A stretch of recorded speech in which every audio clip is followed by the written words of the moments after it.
Glórias a Deus. Meus amados irmãos, abram a sua Bíblia comigo. Livro do profeta Ezequiel. Livro do profeta Ezequiel, capítulo de número 33. Glórias a Deus.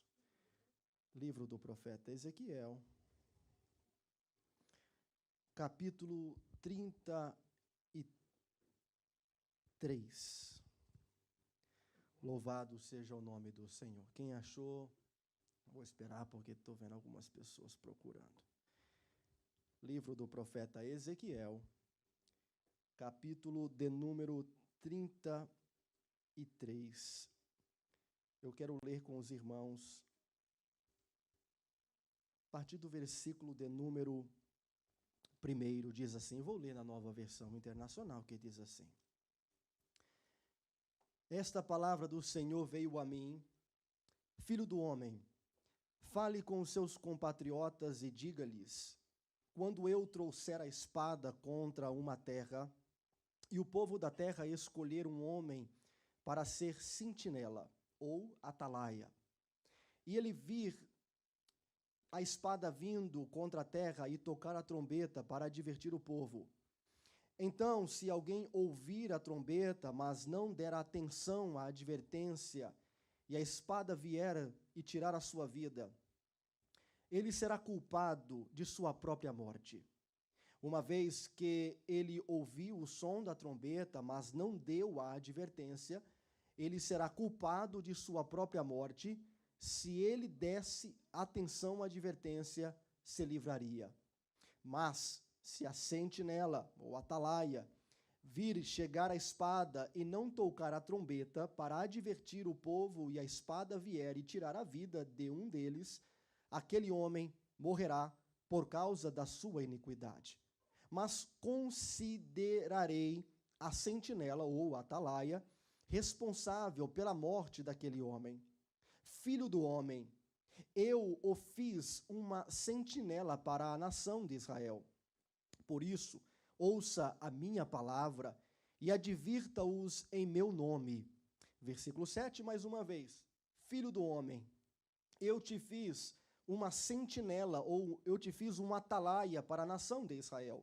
Por isso, ouça a minha palavra e advirta-os em meu nome. Amém e amém. Curve a tua cabeça por um instante. Pai celestial, nós estamos diante do teu trono neste momento, ó Pai, e estamos aqui com a tua palavra posta, a tua palavra aberta, a tua palavra lida. E nesta noite eu quero te pedir, ó Pai, que o teu Santo Espírito venha falar conosco. Que o teu Santo Espírito, ó Pai, venha aconselhar, advertir, orientar, ó Pai. Que nada em nós, mas tu em nós. E abra nossa mente, abra o nosso coração para entender a tua palavra e também para transmitir a tua palavra. Que o fluir do teu Espírito possa estar em nosso meio, ó Pai, para entender os dias que nós estamos vivendo. Amém e amém. Queridos e amados irmãos, estamos diante de um texto sagrado muito conhecido. Eu creio que o termo atalaia ou sentinela já foi usado muitas vezes e você já ouviu esse termo algumas vezes. Vamos voltar um pouquinho. Vocês já ouviram a história que alguns jovens foram levados como cativos para a terra da Babilônia? E foram 3 levas para a terra da Babilônia. E em uma dessas levas foram levados aproximadamente 10.000 pessoas para as terras da Babilônia. Por que eu falo as terras da Babilônia? Eu falo isso porque quando Daniel, Ananias, Misael e Azarias, eles foram levados para a terra da Babilônia, diz a Bíblia Sagrada que eles ficaram dentro dos muros da terra da Babilônia. Ou seja, eles foram jovens que eles ficaram dentro da cidade, exercendo as suas funções e responsabilidades com o rei Nabucodonosor dentro do palácio, dentro do governo. Mas houve um outro jovem que é pouco falado, mas ele também estava em um cativeiro, que é este jovem aqui por nome de Ezequiel. Ezequiel era diferente um pouquinho, a sua região diferente dos dias ou da localidade de Daniel. Se Daniel ele estava dentro da cidade, Ezequiel ele estava fora da cidade. Ezequiel ele estava mais para o interior da terra, ou das terras da Babilônia. Ele estava mais no meio do mato. Tanto é que nos primeiros capítulos você vai ler com muita frequência que Ezequiel ele dizendo perto ao rio Quebar, ou perto de um rio, perto de um mato, de uma localidade, sempre indicando a localidade em que ele estava, uma referência de ele estando no meio de um mato. Ora, há quem diga que Ezequiel, ele era filho de sacerdote. E para quem aqui não sabe, sendo filho de sacerdote, quando o menino atingisse os seus 30 anos de idade, quando ele batesse 30 anos de idade, ele iria começar o seu ministério sacerdotal. Então, imagine, pensamento meu, uma teologia minha, 25 anos de idade, Ezequiel esperando, um dia eu vou exercer a função de um sacerdote. Um dia eu vou entrar dentro do templo, um dia eu vou sacrificar a Deus, um dia eu vou executar as minhas responsabilidades como um sacerdote, sendo ele filho de sacerdote. Mas o tempo vai passando e todos os sonhos e projetos de Ezequiel se acabaram de um dia para o outro. Por quê? Ele foi preso. E não apenas preso, ele é levado para uma das piores localidades que havia no mundo para servir a Deus, que eram as terras da Babilônia. Segundo relatos históricos de Ezequiel, além dele ser levado cativo, segundo a história, na transportação para a Babilônia, a sua própria esposa, ela foi capturada, ela foi violentada e ela foi morta. Então a história de Ezequiel é de um jovem que possivelmente tinha grandes objetivos em sua vida, mas se acaba. Todavia, os planos de Deus na vida de Ezequiel não foram embora quando ele foi preso e transportado. O livro de Ezequiel, no capítulo de número 3, versículo de número 22 e versículo de número 23, diz assim: a mão do Senhor esteve ali sobre mim, aonde? Perto do rio Quebar, e ele me disse, levanta-te, Ezequiel, e vá à planície, e lá eu falarei com você. Então me levantei e fui para a planície, e lá estava a glória do Senhor, glória como a quem eu tinha visto junto ao rio Quebar, e ali eu me prostei em rosto, em terra, e o adorei. Então Ezequiel, em seus primeiros capítulos, ele vai trazer uma narrativa de um relacionamento que ele vai ter com Deus no meio de um mato. Agora aqui no capítulo 33, que é onde nós vamos focar nesta noite, Deus ele usa um termo para Ezequiel, dizendo, Ezequiel, eu estou te dando uma responsabilidade na nação de Israel. Eu estou te dando uma missão, eu estou te dando uma tarefa. O seu ministério não vai ser qualquer ministério. E daí a gente leu muito a palavra sentinela. A gente leu muito a palavra atalaia. Atalaia é um termo de uso militar que traz uma referência a uma torre de observação construída em um ponto alto da cidade. Ou seja, atalaia era um homem, era uma pessoa que ele ficava num ponto alto da cidade e ali ele ficava olhando sobre a planície ou sobre o mar, como que dizendo, olha, está vindo o inimigo, não está vindo o inimigo. E quando o inimigo estivesse à vista, ele tocaria uma trombeta, e essa trombeta seria sinal que o inimigo está chegando. O território nosso está correndo perigo.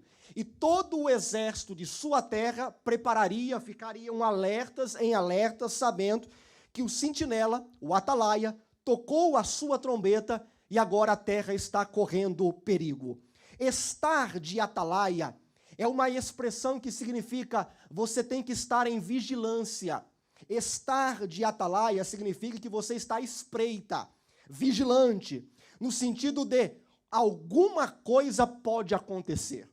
Alguma coisa pode acontecer e a gente precisa estar atento. Então você vai ler muito no livro do profeta Ezequiel essa expressão sentinela. E você vai ler também algumas vezes para a mesma conotação na vida do profeta Abacuque. E Deus ele usa esse termo para dizer a Ezequiel, Ezequiel, você é um atalaia. Abacuque, você é um atalaia. Você tem que estar com seus olhos atentos para a realidade do mundo em volta de você, e você deve alertar ao povo acerca do perigo que eles estão correndo.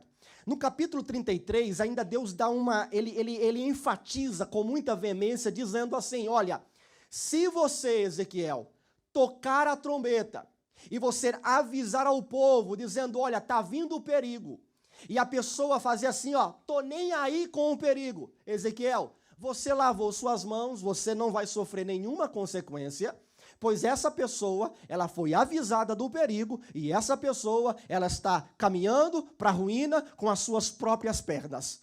Todavia, Ezequiel, se você não tocar a trombeta, se você não estiver à espreita, atento, vigilante, e não ver o inimigo chegando, ou ver o inimigo chegando, e não avisar que o inimigo está chegando, a responsabilidade será sobre a sua vida. E se alguém morrer por culpa sua, essa será a sua responsabilidade. Agora, imagine a mente desse jovem profeta, imagine a mente deste jovem homem, que está começando o seu ministério com Deus. Mas eu aprendo aqui algumas coisas.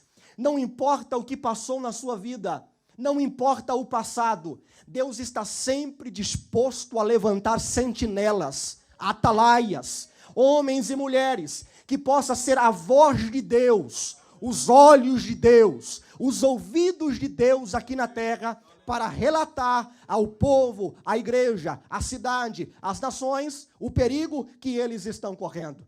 Pensamento meu, Ezequiel perto ao rio Quebar, perto do meio do mato, no meio do nada, como que dizendo, acabou a minha vida, já não sou mais filho de um sacerdote, porque a minha vida já foi, eu perdi a minha esposa, foi violentada, foi morta, mas os planos de Deus não eram os planos ou a mente de Ezequiel. Os planos de Deus era, levanta-te, Ezequiel, que eu vou falar com você. Levanta, Ezequiel, que eu tenho uma missão específica para a tua vida.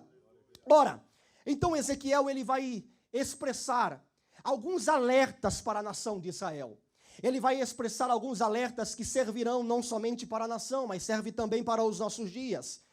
O primeiro alerta que eu quero apresentar aos irmãos nesta noite encontra-se no livro de Ezequiel, em seu capítulo de número 7, em seu versículo de número 2, onde diz assim, 1 e 2, depois veio a palavra do Senhor a mim dizendo, e tu, filho do homem, assim diz o Senhor Jeová acerca da terra de Israel, vem o fim vem sobre os 4 cantos da terra.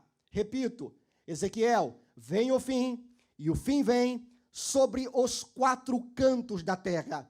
Então Ezequiel, ele tem a responsabilidade de alertar a nação que o inimigo está à espreita, mas não é um inimigo normal. Não é a nação da Babilônia, não é cananeus, filisteus, não é nada daquilo que vai atacar o povo. E Ezequiel, ele precisa alertar ao povo dizendo, olha, o fim sobre o mundo está chegando e vocês não estão percebendo. Então Ezequiel, ele começa a tocar a trombeta acerca do juízo de Deus. E a mesma responsabilidade de Ezequiel é a nossa mesma e árdua responsabilidade em alertar a este mundo acerca do perigo do juízo vindouro que há de vir sobre os 4 cantos desta terra. Amados, quando eu leio Ezequiel capítulo 7, hoje eu parei para meditar nesse texto, a minha mente voltou um pouco. E deixa eu contar para vocês um testemunho da minha vida neste capítulo 7. O que eu vou contar agora parece uma história de pregador, mas não é, aconteceu mesmo. Certa vez eu fui convidado para ministrar em uma cidade por nome de Boca Raton, na Flórida. E a minha irmã Bianca, que estava aqui até pouco tempo com a gente, a Bianca foi comigo, ela iria cantar e eu iria pregar. Eu desço no aeroporto e quando eu desço no aeroporto, o pastor e a esposa me pega eu e minha irmã, eu estou sentado atrás, a minha irmã também está sentada atrás.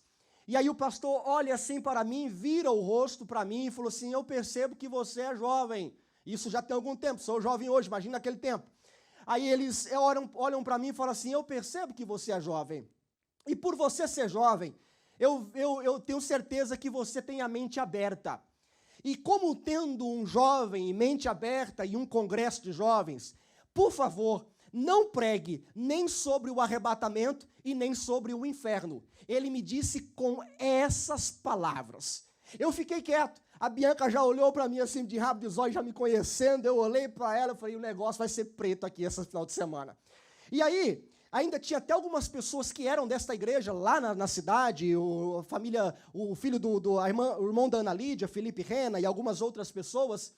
E eu cheguei no sábado à noite, o culto começou em torno de 8 horas, eles foram me dar a oportunidade para pregar, era 9h45 da noite.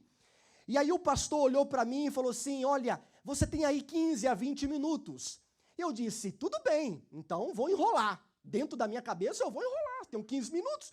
Então eu literalmente, aquele dia eu enrolei mesmo. Eu não me lembro o texto que eu abri, mas eu abri um texto, expliquei um pouquinho, entreguei o microfone e acabei. Mas um detalhe peculiar daquele culto, era um culto de jovens, essa igreja já fechou, mas era um culto de jovens. E sendo culto de jovens, eles apagaram todas as luzes da igreja, e aí aquele jogo de luzes, e deram uma peruca, parece piada, mas deram uma peruca Black Power para todos os jovens dançar no ritmo deles, que era um ritmo agitado. E aí eu, estranho assim, fora do contexto, um peixe fora da água, eu enrolei. Aí no domingo à noite, eu falei assim, meu pai, eu vou enrolar de novo, porque o que eu vou falar? 15 minutos para esse povo que não quer ouvir. E aí, quando chegou no domingo à noite, eu sentei, eu não sou de cruzar as pernas dentro da igreja, mas naquele dia eu cruzei as pernas, eu fiz assim com um braço. Um irmão que estava dirigindo o culto do meu lado, olhou para mim e falou assim, você é assembleiano, não é? Eu falei, sou. Ele falou assim para mim, eu era da igreja do saudoso pastor Pimentel de Carvalho de Curitiba. Aí eu disse assim, eu não aguentei, irmãos, eu disse assim para ele, o que tu fazes aqui? Sendo do pastor Pimentel de Carvalho, o que é que tu está fazendo aqui? Eu não consegui, eu respondi. E aí eu sentei. E quando eu sentei, o Espírito Santo falou comigo naquela noite. E o Espírito Santo disse assim, você vai pregar ou você vai enrolar? Literalmente, eu senti a voz do Espírito Santo. E aí eu falei assim, o que o pastor me proibiu de pregar? Arrebatamento e o inferno. Então, veio em mente Ezequiel capítulo 7, versículo 2. E aí eu peguei o microfone e eu disse assim, irmãos, eu quero ler Ezequiel 7:2. O fim vem sobre os 4 cantos da terra. Irmãos, mas foi uma noite tão maravilhosa, mas tão majestosa, que o diácono da igreja me chamou depois do culto, me chamou no canto, conversou comigo, eu disse para ele, para aí, porque se eu contar isso, ninguém vai acreditar. Aí eu chamei a minha irmã como testemunha, chamei o pastor da igreja e falei assim, agora conta de novo. Aí ele falou assim, olha, eu sou diácono da igreja, eu cheiro cocaína, eu participo do coral de dança da igreja e ninguém sabe. Eu disse, está explicado. Amados, este é o mundo que nós estamos vivendo. O mundo que nós estamos vivendo é um mundo que não quer Deus. É um mundo que quer a igreja como um ciclo social, como um ciclo de amizade, como um ciclo de um lugar aonde as pessoas vão aos finais de semana apenas porque não tem ninguém para ir. Aonde tem um povo que fala português, então eu vou lá, para mim talvez arrumar um namorado, arrumar um trabalho. Alguém certo dia me ligou e disse assim, pastor, eu vou na igreja, mas tem como você arrumar um trabalho para mim? Eu falei, irmão, eu não posso te oferecer trabalho, eu posso te apresentar como alguém que não tem trabalho. Ele disse, não, eu só vou se tu arrumar um trabalho. É impossível. Irmão, igreja não é isso. Ezequiel, ele escuta a voz de Deus, e Deus diz assim para ele, você é um atalaia meu aqui na terra. Você é um sentinela meu aqui na terra. A sua responsabilidade é ficar no ponto mais alto e ver as mazelas que estão acontecendo e alertar ao povo para que o povo possa estar preparado das mazelas de seus próprios corações. Ou seja, Ezequiel, entenda algo. O fim está chegando. O mundo vai se acabar. Irmãos, eu não sei se você está percebendo, mas chega até a me arrepiar pensar nisso. Nós estamos vivendo em uma Babel política, em uma Babel religiosa. Ninguém fala a mesma língua. O povo da direita não fala a mesma língua, o povo da esquerda não fala a mesma língua, o centro não fala a mesma língua, os pastores não falam a mesma língua, a igreja não fala, ninguém fala a mesma língua. Existe uma confusão generalizada. E o povo, o mundo está dizendo que tudo aquilo que a gente prega, que tudo aquilo que a gente ensina é balela, é pensamentos de fantasias da mente, é pensamentos ultrapassados, é pensamentos que do século passado. Volta de Cristo, arrebatamento, um piscar de olho, eu ser arrebatado, transladado, sair daqui, isso nunca vai acontecer. Isso é um absurdo da religião, isso é um absurdo da mente humana, isso é um absurdo dos pregadores, isso é um absurdo do que as pessoas falam, pregam e ensinam. Mas eu venho aqui nesta noite dizer para você que tudo é verdade. A palavra de Deus é verdade por inteira. É verdade que Jesus nasceu de uma virgem chamada Maria. É verdade que ele nasceu em uma estrebaria. É verdade que ele foi rejeitado pelo seu próprio povo. É verdade que ele foi cuspido. É verdade que ele foi crucificado. É verdade que ele morreu. É verdade que ele ressuscitou. É verdade que os discípulos olhavam para ele e ele ia subindo, subindo, subindo, subindo, subindo. E lá no topo ele disse: não fique triste, porque da mesma maneira que você está vendo ele subir, você vai ver ele voltar. Você vai ver ele voltar. Aleluia.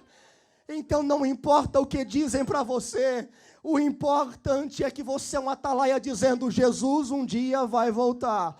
Eu não sei quando, eu não sei se é 10 anos, 20 anos, 30 anos, 40 anos, 50 anos. Eu só sei de uma coisa: ele fez a promessa. E se todas as promessas anteriores se cumpriram,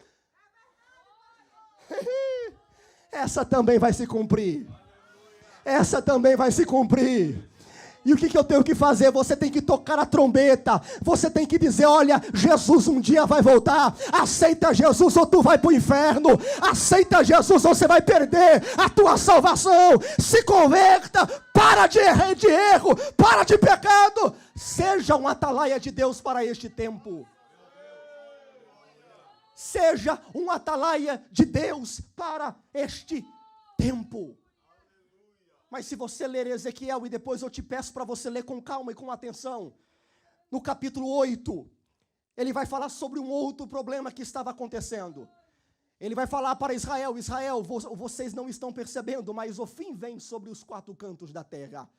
Irmãos, vai chegar um tempo, só para apressar. O meu sangue, meu nordestino, fala assim: um dia eu quero estar lá na nuvem olhando e falando assim: eu falei para vocês. Eu falei. Jesus vai voltar. Capítulo 8, versículo 16. Então ele me levou para dentro do pátio interno da casa do Senhor. E ali, à entrada do templo, entre o portico e o altar, havia cerca de 25 homens, com as costas para o templo do Senhor e os rostos voltados para o oriente. Estavam se prostrando em direção do sol. No tempo de Ezequiel, ele tem uma revelação de Deus mesmo no meio do mato, e a revelação de Deus vai lá no templo de Jerusalém, vai lá na cidade de Jerusalém. E o que é que ele vê? Ele vê 25 homens que representam a religiosidade do templo de Israel, o sacerdócio de Israel. Resumindo, não estamos agora falando para o mundo lá fora, estamos falando para nós aqui dentro. Ezequiel está dizendo: existe um problema, é que as pessoas estão com as costas para o templo. Eles viraram as costas para o templo e viraram em direção ao sol, como símbolo de esperança para as suas vidas e para as suas jornadas de vida. Aí Ezequiel está dizendo: haverá uma consequência para com isso, escute com atenção. Haverá sim uma prestação de conta. Haverá uma prestação de conta, porque o mundo está virando as costas para Deus. A Europa virou as costas para Deus. Este país virou as costas para Deus. A juventude está virando as costas para Deus. As igrejas estão virando as costas para Deus. As pessoas estão virando as costas para Deus. O mundo está naufragando e eles não estão vendo. E Ezequiel está dizendo: cuidado, não vire as tuas costas para Deus. Olhe para o que está acontecendo dentro do santuário de Deus e não vire as suas costas para Deus. Aí o capítulo 8 ainda, e o capítulo 10, Ezequiel ele vai falar acerca da retirada da minha glória, disse Deus. Mais ou menos assim: A glória de Deus, ou Deus vai pairar em cima do templo de Jerusalém. E Deus está lá em cima do templo. A sua glória está lá dentro. E Deus está aqui. Não tem como entender Deus, mas é assim. Deus está lá dentro. E de repente, Deus está dizendo, por causa da vossa negritude acerca do pecado, eu vou retirar a minha glória lentamente. E aí Ezequiel, ele tem a revelação da glória de Deus fazendo assim, ó. Não foi assim, ó. Foi lento. Sabe o que significa? Você não perde a presença de Deus rápido. Você perde ela lentamente. Lentamente você vai perdendo, e Deus aqui em cima dizendo, arrependa, porque eu não quero retirar a minha presença, eu não quero retirar a minha glória, eu não quero sair deste lugar, eu quero ficar neste lugar, o meu desejo é ficar nesta casa. Aí ela vai saindo lentamente, aí chega em Deus, e Deus se retira por completo. A minha pergunta para você é, aonde está o lentamente dos pecados que você tolera e Deus vai saindo? Deus vai saindo. É trombeta. E a trombeta de Ezequiel está dizendo, acorda porque Ele quer ficar. Aleluia. Acorda porque Ele quer ficar na tua vida. Ele quer ficar na tua família. Ele não quer que o gozo da alegria da salvação vá embora de você. Ele não quer que você perca o gozo de ouvir uma canção, de ouvir uma palavra, de ouvir um sermão. Ele não quer que você se entre de cabeça nessa cultura pós-moderna e se joga de cabeça neste mundão. Ele quer que você salve a sua alma, e a glória de Deus vai te levar lá perto disso. E Ezequiel está dizendo, vocês não estão vendo que a minha glória, ela está saindo. E ela vai saindo, Sabe como era a glória de Deus em Israel? Deixa eu tentar te explicar. De dia, o que é que tinha no deserto?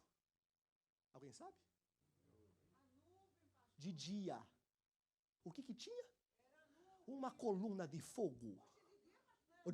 De noite, uma coluna de fogo. E de dia, a brisa. O que é que tinha? O maná que caía diariamente. O que é que tinha? Um sapato que crescia nos pés enquanto as crianças iam andando. O que é que tinha? A roupa não envelhecia. O que é que tinha no tempo do rei Davi, no tempo do rei Salomão? O que é que tinha? Tinha o esplendor da glória de Deus. Tinha a majestade de Deus dentro de Israel. Tinha conquista. Tinha santidade. Tinha prosperidade. E aí, Ezequiel está dizendo, vocês se perderam. Vocês não estão percebendo, mas vocês se perderam. Não tem mais a glória de Deus, ela está sendo retirada. E quando se retira a glória de Deus, só fica o homem. E eu posso te falar uma coisa? Tenta pregar sem Deus. Tenta cantar sem Deus. Tenta viver sem Deus. Aleluia. A única coisa que eu peço a Deus é, Deus, nunca me deixe subir no púlpito sozinho. Não importa a multidão, não importa se é grande ou pequeno, mas não me deixe subir no púlpito sozinho. E para piorar, você não pode viver sozinho. E Ezequiel está dizendo, vocês não estão percebendo. Aí, o capítulo 9, vou encerrar, capítulo 9, versículo 4 e 6. Eu vou ler, porque eu acho esse um dos textos mais profundos do livro. Diz assim, Deus dizendo, percorra a cidade. Vá lá, percorra a cidade de Jerusalém. E olha aqui, e ponha um sinal na testa daqueles que suspiram e gemem por causa do pecado e das práticas repugnantes que são feitas. É Deus dizendo, olha, anjo, vem cá, desce lá embaixo. Aonde você achar uma pessoa que está chorando por causa de seus próprios pecados, como foi pregado aqui ontem, onde você achar alguém que sente ânsia, repugnância pelos pecados cometidos, você faz um sinal na testa. Enquanto eu escutava, ele disse a outros, sigam ele por toda a cidade e matam sem piedade. Você pode, falando para os anjos, executem, matem moças, mulheres, crianças, mas não toquem em quem tem um sinal na testa, que tem ódio que tem ódio do pecado. E Deus disse, e faça o seguinte, começa pelo santuário, começa pela igreja. O juízo de Deus não vai ser vindo lá fora, o juízo de Deus começa pela igreja. Porque a igreja é o parâmetro de santidade. Quando a igreja perde a santidade, perde esse parâmetro, perde Deus, e aí a justiça de Deus vem sobre a igreja. E eu estou temeroso que essa justiça já está começando a acontecer. E comecem no meu santuário. Então eles pegaram a palavra de Deus com a autoridade e foram para a frente do templo. Meu Deus. Aí Ezequiel está dizendo, está chegando. Agora eu quero que você me escuta, porque eu tenho uma pergunta para fazer para você. Você tem nojo do pecado? Bem-aventurado os que choram, que foi pregado. É quem tem nojo do pecado. Quando o pastor prega algo duro, você não sente raiva do pastor, você sente raiva de você. Porque a palavra foi pregada e eu estou com raiva de mim. Eu estou com raiva dos meus erros, eu estou com raiva das minhas falhas, eu estou com raiva da minha negritude. Isso não significa que você é perfeito. Isso significa que você tem raiva do pecado que tenta te dominar em todos os instantes. Não significa que você tem uma vida espiritual perfeita. Não! Mas significa que você tem ânsia, repugnância. Isso significa que o Espírito Santo te incomoda dentro de você. E aí quando você começa a fazer alguma coisa errada, o Espírito Santo está lá dentro de você. Está errado, está errado, está errado, está errado, está errado, está errado, está errado, está errado, está errado, está errado, está errado. E aí você vai tendo repugnância. Aí Deus está dizendo, para esses que sentem isso, desce lá embaixo. Coloca um sinal na testa deles. Segundo estudiosos, era para colocar a palavra taú, que no hebraico é tipo um símbolo de uma cruz. Coloca a marca de Cristo na vida deles. Eles não são perfeitos, mas eles querem a santidade de Deus. Aleluia. Eles não são perfeitos, mas eles querem Deus em suas vidas. Eles querem a santidade em suas vidas. Vai lá. Então deixa eu perguntar de novo.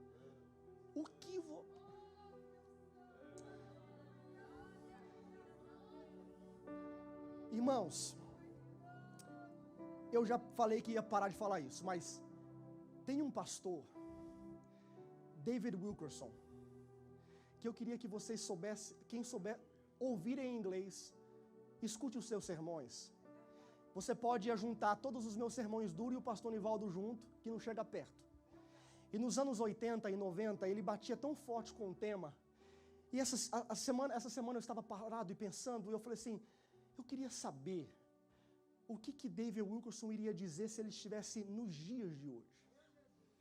Porque todos nós estamos cometendo um erro. E está agravando, entristecendo o Espírito Santo de Deus. E esse é um motivo que lentamente a presença de Deus está sendo retirada da igreja. Esse é o motivo que as pessoas estão tão distantes. Qual é o motivo? É o que você assiste. Aquilo que você assiste está definindo se você se entristece com isso ou não. Porque nós estamos vendo coisas grotescas em todos os âmbitos na televisão e as pessoas estão amando. E daí a gente vem para o culto com a nossa alma muito vazia. Quando eu falo vazia, é muito vazia. As pessoas vêm para o culto pensando, termina de pregar 9 horas, porque eu tenho que pegar aquele episódio ainda hoje. E aí você não consegue focar num culto como este. Você não consegue focar na glória de Deus que está dentro desta casa. Você não consegue focar naquilo que Deus quer fazer na sua vida. Deus tem coisas para fazer na tua vida, Ezequiel. Mas você precisa se alinhar com os preceitos de Deus, com a vontade de Deus. E quanto mais nojo você tiver, mais simboliza que Deus vai proteger você em todas as fases da sua vida. Desce. Vou apressar, tem muita coisa. Jesus chorou. Por que Jesus chorou? Jesus não chorou porque ele não tinha poder para curar Marta e Maria, ou Lázaro, perdão. Jesus chorou porque ele viu o que o pecado fez. Se eu fosse usar uma palavra humana e popular para definir Deus, eu colocaria Deus como um Deus chorão, olhando para a igreja e chorando. Não é para isso, não é desse jeito, não é isso que eu quero a minha glória, eu quero a minha majestade no meio deles, eu quero a minha pureza no meio deles, eu quero a minha santidade no meio deles. Mas se você concorda com todos os tipos de mazelas em perto de você, significa que você não está com esta marca, conforme as palavras de Ezequiel. Você sente prazer, olha o texto: percorra a cidade de Jerusalém e ponha um sinal na testa daqueles que suspiram e gemem por causa de todas as práticas repugnantes que são feitas. Escuta o que eu vou lhe dizer. Sabe por que eu não tenho medo de eleição? Irmão, pode ganhar o Lula e toda a sua corja. Pode ganhar Hillary Clinton na próxima eleição. Esse país pode virar... Irmão, não me afeta. Sabe por quê? Porque nós temos uma marca. Marcas de eleitos. Marcas de igreja. E você está protegido por Deus.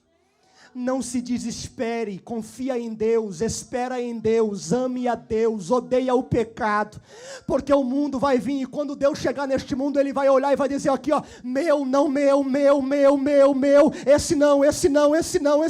As pessoas estão assustadas, apavoradas, irmão, o mundo viveu períodos piores, mas a igreja sobreviveu em todas as fases, porque é a marca da promessa que elas têm em seu coração, em sua mente, em sua alma. Toque trombeta. Defina o que é pecado. Diga o que é pecado. Fale o que é pecado. Alerta o que é pecado. Propague aquilo que entristece o coração de Deus. Fale mesmo. Quando alguém fizer piada perto de você, faça cara feia. Para encerrar, eu estava cortando o cabelo em um italiano. Irmão, não sei se tem italiano aqui, a minha esposa é descendente italiano, mas vamos lá. Eu estava cortando o cabelo, olha onde eu estava. Um padre, um rabino judeu e eu. Padre, rabino e pastor. E o italiano cortando o cabelo. E ele começou, e eles são muito, mas muito besteirentos. E ele começou a contar, e piada, e conta piada, e contou uma assim, mas aquele nível mais baixo. Ele olhou para trás, e nenhum de nós três estávamos dando risada. Aí ele entendeu, e ele disse, porque o padre não estava se vestido de padre. E eu estava com uma calça jeans normal. E o rabino, quieto, ele acho que nem sabia se sabia falar inglês ou não. Aí ele olhou assim e falou assim, vocês são padres? Por que não riu da nossa piada? Aí o padre tomou a voz e disse assim, eu sou. Aí ele falou assim, mas de que igreja você é padre? Aí o padre respondeu, eu sou padre aqui na Brooklyn Avenue. Ele disse, você não é padre lá não, porque lá é a minha igreja. Aí o padre disse assim, eu sou sim. Já tem 6 meses que eu sou padre lá. Ele disse, vixe, esse é o período que eu não vou para a igreja.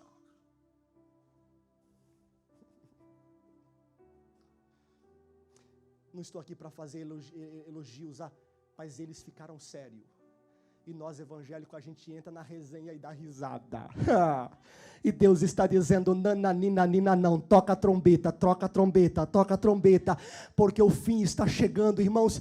Vai ter um dia que você vai se relembrar dessa mensagem. Talvez o vazio na tua alma, sabe o que é? É porque o pecado dominou o seu coração. Eu já disse, e virou meu lema favorito, Deus, quebra o meu coração para aquilo que está te ofendendo. Esses dias eu falando com Deus a semana toda, Deus, me entristece por aquilo que te entristece. Eu fui falando a semana toda, aí de repente eu parei com o Caleb para ver alguma coisa, apareceu algo tão inútil, tão ruim, mas inútil ao mesmo tempo.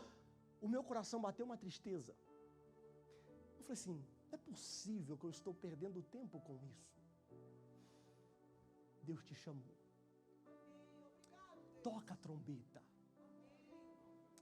Fale quem é o seu Deus. Testemunhe do seu Deus. Porque posso te falar uma coisa? Ele é o Criador dos céus e da terra. Ele tem todo o poder, irmão Marcelo. Ele governa este mundo e nada saiu do seu controle. E Ele é o seu Pai, Ele é o seu Deus. E Ele te deu a ordem, toque trombeta.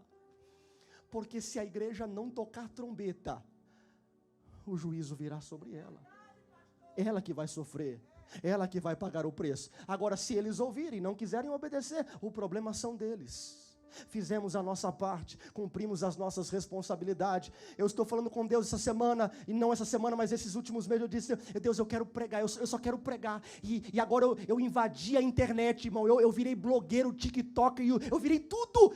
Eu lancei um vídeo essa semana de aborto, explodiu, e agora essa semana eu vou começar a fazer em inglês agora. Eu só quero falar de Deus. Escute quem quiser ouvir, mas seja um atalaia de Deus com o seu comportamento, com a sua vida, porque Jesus está voltando. Nós não ficaremos nessa terra, nós teremos uma eternidade e uma prestação de conta. E eu não sei você, mas eu quero subir.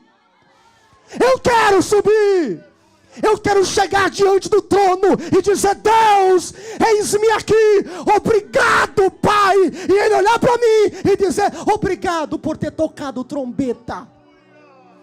Obrigado por ter sido modelo de exemplo, com todas as nossas falhas, com todos os nossos erros. É como eu disse essa semana em um dos vídeos, eu disse assim, tem gente que reclama da igreja, que a igreja às vezes tem muito hipócritas e cheio de problemas. Alguém sabiamente disse, igreja é como a arca de Noé, fede, tem animal fedendo, tem gente fedendo, mas tenta sair da arca e vai lá fora, tem uma tempestade lá fora, mas aqui dentro a gente vai se enquadrando, é igual a Mandébra disse para mim essa semana, é as pedras redondas do mar, vai batendo uma na outra, mas vai ficando redondinha e bonitinha, é assim, vai batendo, batendo, batendo, batendo. Igreja não é tribo, tribo é onde todo mundo fala a mesma língua, o líder tem a opinião, todo mundo obedece, ninguém dá um pitaco. Igreja é uma comunidade, opiniões diferentes, o mesmo Deus, e Ele vai enquadrando todo mundo através de sua trombeta, e nós estamos aqui, irmão Tiago, irmão Fábio, escola dominical, culto de ensino, é a atalaia, dizendo, é assim, é assim, é assim, e é assim, ensinando, e Deus está dizendo, fale atalaia, fale atalaia. Ficamos em pé, aleluia, com os teus olhos fechados, vamos fazer uma oração nesta noite. O tempo não nos permite, mas depois você leia Ezequiel capítulo 8, Ezequiel capítulo 9, Ezequiel capítulo 10, e Deus, Ele está te chamando. Deus está te chamando para ter uma vida com Ele, porque os planos, Ezequiel pensava assim, acabou-se, não tem mais nada para mim, o que eu vou fazer? E Deus está dizendo, Ezequiel, eu ainda tenho uma missão para você. Escute o que eu estou falando, porque é profético. Deus tem algo na vida de cada um de vocês. Vocês são exemplos nessa cidade, vocês são exemplos neste país, você é um exemplo onde você trabalha, você é um exemplo onde você brinca, você é um exemplo, e Deus tem algo na sua vida. Há porventura alguém aqui que não conhece Jesus, ou que deseja entregar a sua vida a Jesus, ou que você deseja se reconciliar, ou há porventura alguém aqui que é evangélico e você deseja se alinhar com Deus, dizendo, Deus, eu quero ter esse nojo aí do pecado, e eu quero ter uma marca em mim, uma marca, a marca vai ser fruto do Espírito, a marca vai ser salvação. Se alguém quiser vir aqui, eu quero orar por você, mas já passei alguns minutos, vem cá com ele, irmão Jonathan, vem cá com ele, aleluia, vem cá.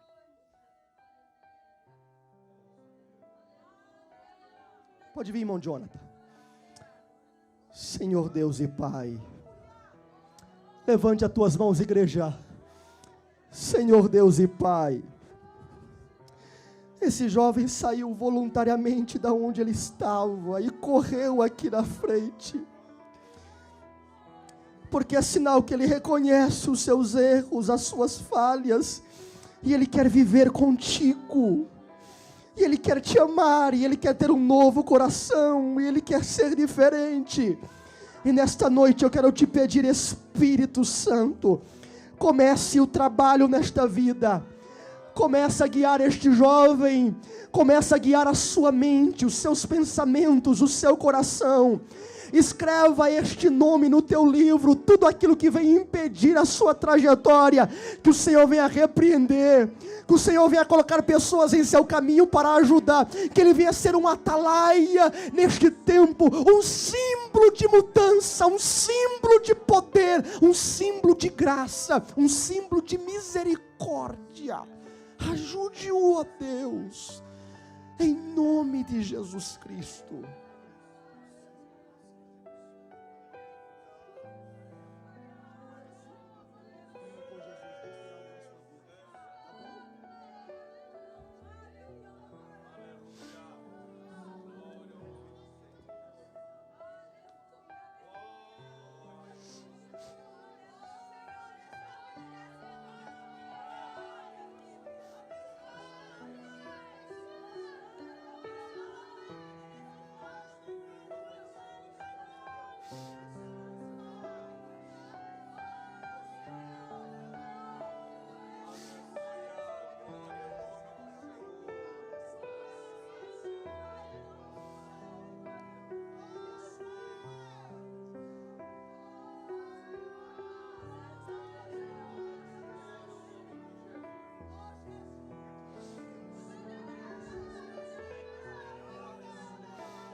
Lentamente, lentamente, lentamente.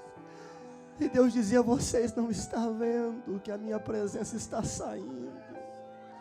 Lentamente. Vocês não estão vendo. Vocês não estão vendo. Mas vamos usar Atos dos Apóstolos, capítulo 2, e de repente veio um vento veemente, impetuoso, lentamente, mas para Deus devolver para você hoje, pode ser de repente, num instante. É só você levantar as suas mãos e dizer: Deus, eu quero a tua presença, eu quero este poder, eu quero esta graça, eu quero.